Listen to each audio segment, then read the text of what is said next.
We are Group 2. We're presenting on the Brazilian economy. My name is Brad No. I'm John McFadden. I'm Benedict Javucana. I'm Sarah Bogus. And I'm Becca Curtis. It is estimated that 180 million people live in Brazil. Of those, 55% are white, 38% are biracial, 6% are black, and 1% is considered other.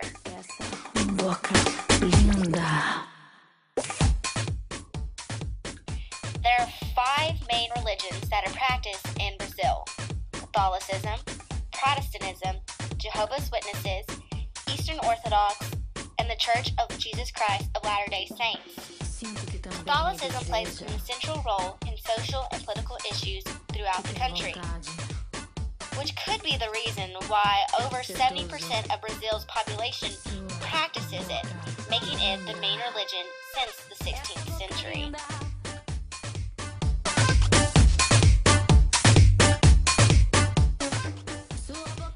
Brazil's education has been slowly improving over the past 12 years.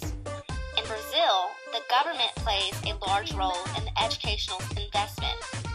It has been said that the government is more inclined to invest in short-term rather than long-term. Building schools is very important, but the lack of training and teachers hinders the quality of education that students receive.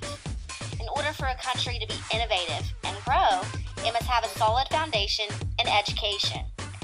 If the government were to better train teachers and improve the quality of education, then the dropout rate would decline and more literate adults would be present.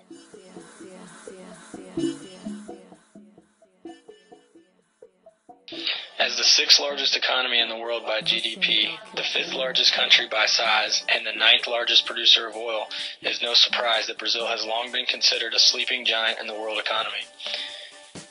The Brazilian economy is a moderately free market structure, with its lavish beaches and breathtaking coastlines drawing plenty of tourism, along with a strong financial services sector.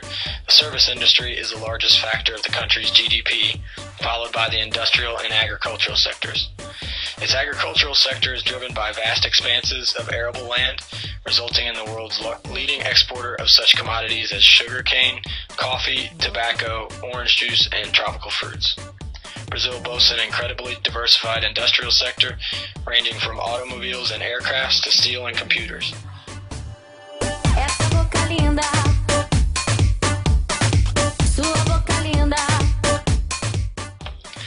President Luiz Inácio Lula da Silva, or Lula, is the one who many believe set Brazil on the path towards sustained dominance in the world economy.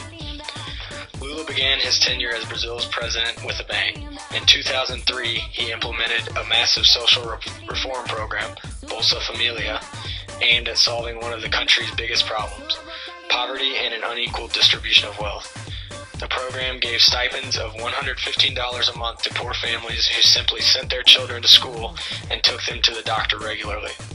The program has pulled 28 million Brazilians out of poverty and introduced 36 million to the middle class. Lula also pulled the country out of the Great Recession of 2008 quicker than any other country in the world by promoting growth and development and utilizing conservative fiscal policies. In Lula's last year in office, 2010, Brazil enjoyed a staggering 7.5% GDP growth rate. Since Lula's departure, however, the country has experienced quite a substantial downturn in the economy. After the gigantic 7.5% growth of 2010, Brazil's GDP grew by a pedestrian 2.7% in 2011 and is expected to finish 2012 at around 1.5%. The BM&F Bovespa is Brazil's main stock exchange. Located in Sao Paulo, Brazil, it is ranked by many to be the 16th largest stock exchange, when ranked by trade value. Created as recently as 2008, the BM&F Bovespa is a conglomerate of the Brazilian Mercantile and Futures Exchange and the Sao Paulo Stock Exchange. With nearly 450 different companies trading in equities, their derivatives, futures, commodities, forwards, options, and the various types of bonds, the BM&F is steadily growing. Brazil's $200 billion in exports are mainly driven by the following key market segments: transport equipment, iron ore, soybeans, automotive components, and shoes. For everyone looking to import into or export out of South America, Brazil is the place to do it.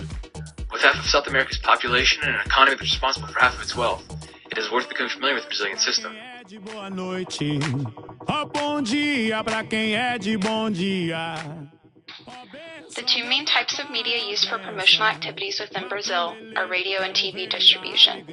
Another strong section on promotion and media capabilities comes from mobile internet advertising, due to the government influence to increase usage of the internet and give consumers a better advantage.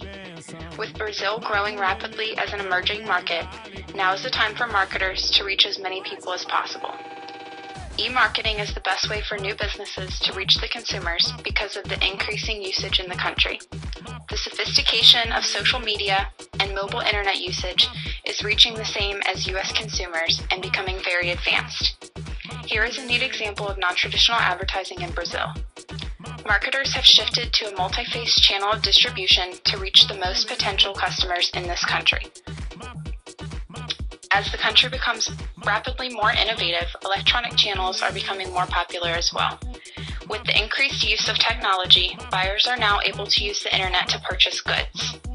This has shifted the channels from mostly business to business to consumer in a surprisingly short period of time.